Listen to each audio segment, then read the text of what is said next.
Dzień dobry. Jestem Steph. Good morning, or rather good afternoon. My name is Steph, and today I'll be talking about taking some unclean data from different sources and trying to wrap it up into something that's relatively clean and correct so that software engineers and other data scientists can use it. But before I begin, I would like to introduce myself a bit first, so you have some kind of idea of where I'm coming from and what kind of work I do. I'm a computational linguist by education, and also in my current role, I do computational linguistics at my current job, where we build chatbots, and a lot of the work that I do is extracting text data from different sources, such as newspapers or Wikipedia or websites, and trying to make it into something that's consumable by machine learning models. And I'd also like to talk a bit about the place where I had kind of my roots in programming. It's the Recurse Center, and it's a really special place because you can get to meet other programmers with the same or similar interests as you, and if you are working on something or want to work on something and never had the time, the Recurse Center in New York City is a great place to be and to meet other people. It's a free program, so hopefully everyone or anyone who wants to can attend. And personally, it was transformative, not just for my career, but also for my life. So let's continue. Throughout the conference, you'll probably hear or see these three letters, ETL. This talk is meant to be a gentle introduction to cleaning data and what entails, or what like ETL means and entails and so on. First, I'll begin with E, because it's, it stands for extract, and it more or less means getting data from wherever with whatever format.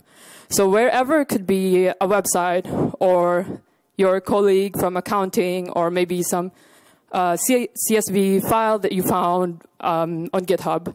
And the formats could be, again, like an HTML page or an Excel sheet, or, yeah, it could be anything that resembles some sort of data that you may need. The next letter in ETL is T, and that means transform. It means transforming data to the structure you want it to be. It's where most of the work actually happens. And it's where most of the blood, sweat, and tears will come out. And load is loading data into some database or warehouse for access later, or for like updating. So today I'll talk about some restaurant data that I was playing around with. I only had two requirements. One was that the restaurants should be vegan, vegetarian, or vegetarian friendly, and that they're located in Poland. So two requirements, pretty simple, right? Like maybe you could do it in like 3 hours. No, probably took me closer to 13 or even 30. It's pretty rough. And I got data from 3 different sources. First is this website called vegemapa.pl, and it's a website that has a bunch of listings for different venues and restaurants that have veg-friendly food. The Foursquare API, it's where I was hoping to get like ratings and other data from that I could enrich the data that I got from Vegemapa. And finally, a CSV containing data on Poland's bigger cities, because I wanted to have, I wanted to be able to normalize the locations as well. And I will talk a bit about this more later. And I use different tools for the different sources. So for scraping Vegemapa, I used Selenium. And some of you may wonder, why did I not use Beautiful Soup? Why do I have to use Selenium? Why do I have to be so extra and use Selenium? The answer is because Vegemapa renders the page with JavaScript. So you cannot scrape it with Beautiful Soup. You have to actually interact with the browser to be able to get the different restaurant listings. So Beautiful Soup is great if your website is static. And I also use the popular Python package requests. Just to send API requests to Foursquare and be able to process JSON, because requests also has a very handy method called .json, which you can call on the response, and it actually loads the JSON for you. And oops, sorry. Whoa. And I also use Pickle to serialize responses from Foursquare, because Foursquare has rate limits, and I kept hitting them pretty quickly. So what I later learned was that I should probably serialize the responses that I already got 200 status codes from, and just only process requests that couldn't have been processed because I hit my quota. And finally, pandas to read the CSV file. So scraping vegamapa.pl is pretty straightforward. There's a lot of boilerplate code just because of that's how Selenium works. I load up a browser, I get the web page, and I wait until this class name GM style appears. And I'm waiting for this to appear because that's essentially the map where all of the different listings for restaurants are pinned to, and where I get my data from. And if it's not there, I wouldn't be able to get this text data. So I just have this delay until this element shows up. And I also directly just extracted the text from the elements by the CSS selector. So the data that comes out of this looks something like this. It's each item in the list represents our restaurant listing. So as you can see, it's not really very clean.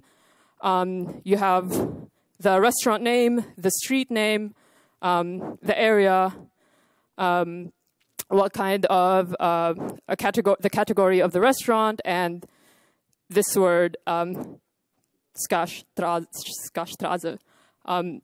And I'll talk a bit more about how I clean this data later on. Reading CSV data is relatively straightforward and took me maybe 2 minutes, because it really is just 2 lines. You read the CSV file, and I was lucky enough that the Poland city's data was relatively clean. And yeah, this is how it looks. What I wanted from this data was the city and which region or province it belonged to, because in the Vegamapa data, some of the locations had the provinces and some didn't. And what I was concerned with was, what if you had 2 places, 2 cities with the same name, but were in different provinces? How would you resolve this conflict then? So this is why I needed this data. Finally, I was getting Foursquare data with requests, and as I previously mentioned, there was a rate limit, and I used Pickle to store the response objects that had a status code of 200 into my disk so that I could read it later when I was actually doing the entire batch and getting the responses content. So this is an abridged version of what I did with the requests data from Foursquare API. I already knew the category ID because when I was looking through the Foursquare API, I found out that they had a /categories endpoint where all of the categories possible that existed in Foursquare was listed, including its ID. So if you had this ID and you had the cities that you wanted to query against, find these restaurants or venues, you could actually get a very comprehensive list. Oops. And this is how the response looks like. It's a very huge JSON response, so I'm just displaying the ones that I thought was particularly interesting to me, which is rating, the location, and the name. Oops. Yeah. And the next step is transforming this data, and how I would normalize this different data sources into a target format. So it's really important to have a target format in mind. Ideally, you should know exactly how it looks like, but we know that that's probably hardly ever the case. So yeah, having a rough idea would be very useful. And cleaning data is often necessary before it can be transformed. So nowadays, the lines between cleaning data and transforming data is like blurred, because you usually clean data then transform it, or sometimes you're cleaning data as you're transforming the data as well. And I wanted to show you as well the target format, or how I wanted the response object to look like, or rather the restaurant data structure to look like. So this is the schema of the JSON object. It's just it's simply a description of the listing, the properties I would want it to have, and what kind of data structure it looks like. So I wanted it to have a name, the street, the city, the province, the zip, the category, rating, and pricing tier. So as I mentioned before, cleaning is where much of the work is performed. This is where a lot of manual work actually happens. And as a lot of practitioners in the industry would like keep reiterating, to me at least, is that your models will only ever be as good as your data. So you have to really put in effort into cleaning it, and having a data that could be very easily consumable by like a machine learning API or model. So the first thing that you should probably do is drop duplicates, or you could also do this in the last step as well, because perhaps while you're cleaning the data, duplicates may arise. Strip white space. So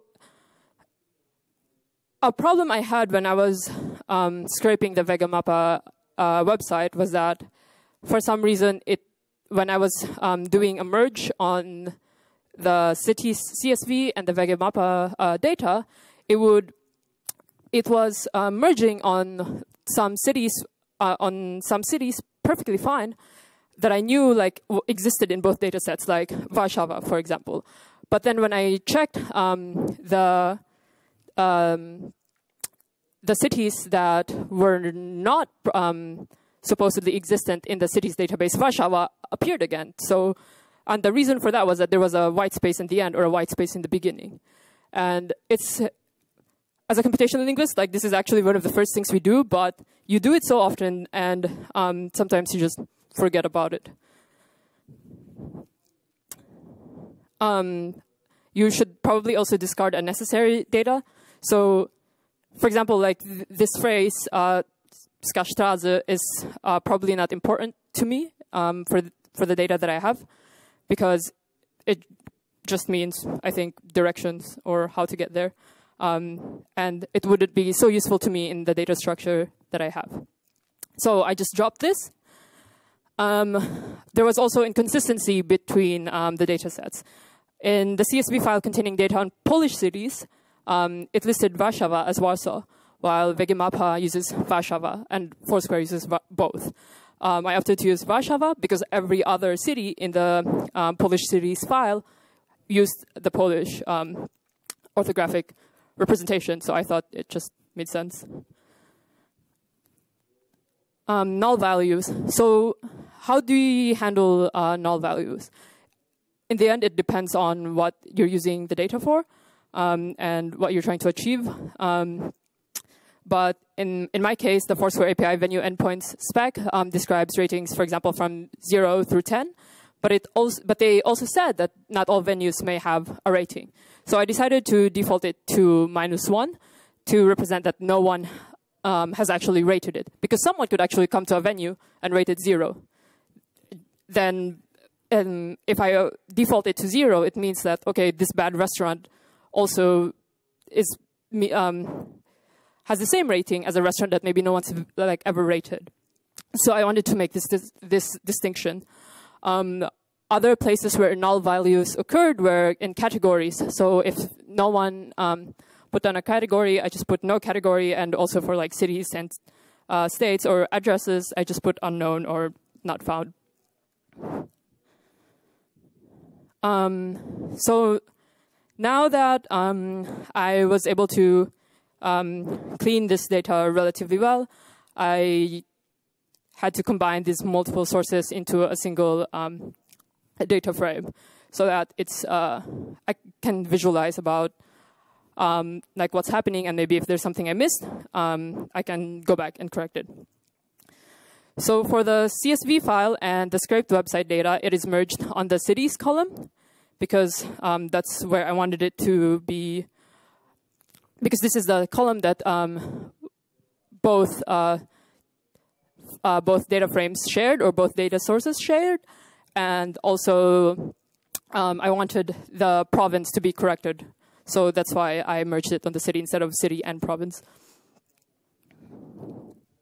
And this is how it looks like after the clean data from the Vegamappa website was merged with the city data from the CSV file with Polish cities. So this resulting data set is then merged with Foursquare data on name, city, street, and province. The reason why it's more comprehensive than, for example, the CSV file and the scraped website data is because you could actually have several restaurants with the same name in the same city, in the same province. So, for example, maybe you have a chain called, I don't know, Greenway, for example. Like in this example up here, there's 2 Greenways, right? You would need the street address to differentiate between the 2 as well. So this is how it looks like when you merge them in with pandas. And this is how the resulting data structure looks like. So this is just a small sample of the data that I compiled. Yeah, as you can see, it's like relatively clean, but until someone actually like sits down or you like writes down a validator for this data set, we can't be sure that it's A, clean, and B, correct. Because there's a difference between clean and correct data. Because you could have clean data, but not correct or not comprehensive data. So for example, like if I did not fill the categories with no category, if I just left them as NaN, or sometimes before it was actually NaN or null. So instead of having these 2 different representations of non-existent, I just forced a category for these listings called no category. So again, going back to the target format that we had, this is how it looks like. So I was actually able to achieve the vision that I had for my restaurant's data set. For loading the data, you can either just throw your data into PostgreSQL or MongoDB. For the kind of data I had, which is that one restaurant represented 1 document, MongoDB probably seems like an obvious choice because there's no relations between the 2. But PostgreSQL also has support for JSON today as well. So you can actually store your JSON files into PostgreSQL and access the attribute or the keys, the key value pairs on your JSON object with PostgreSQL JSON. And you also have the benefits of the relational database as well if you ever decide to, I don't know, like have some sort of relations between your data. Once you've gotten more familiar and comfortable with extraction, transformation, and loading, you could use different toolkits to help you with, let's say, streamlining your workload and your pipeline. You can use Bonobo. It has a very easy to use and easily understandable API, and so does PETL or PETL. PETL is better documented than Bonobo, but I think maybe all of you should check out both of them and decide for yourself which one you like better. Thanks for coming, and yeah, if you have any questions, do let me know.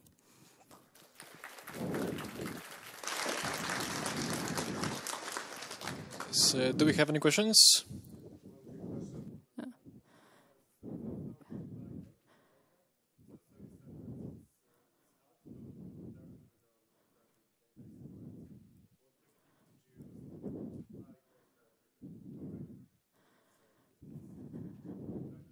Okay, so the question was, how did I validate data that I already cleaned and have on my data source, or like the clean data that I have as a result?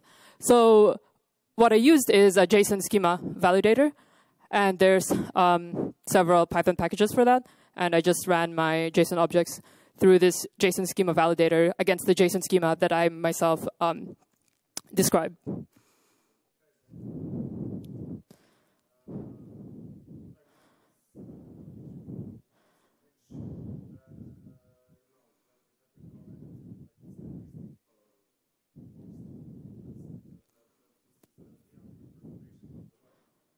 Okay.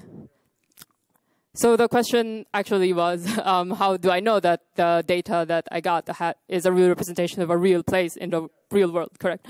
I don't. In the end, I just have to trust this website and hope that it's, in the end, it's also like my own judgment whether this website is reputable or not. And that's part of the work that you have to do as well when you're extracting data. Is researching if the data they're actually producing is legitimate. Yes? Yeah.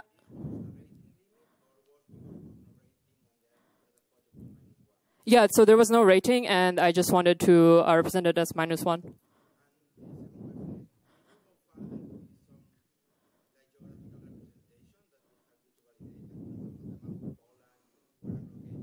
Mm-hmm.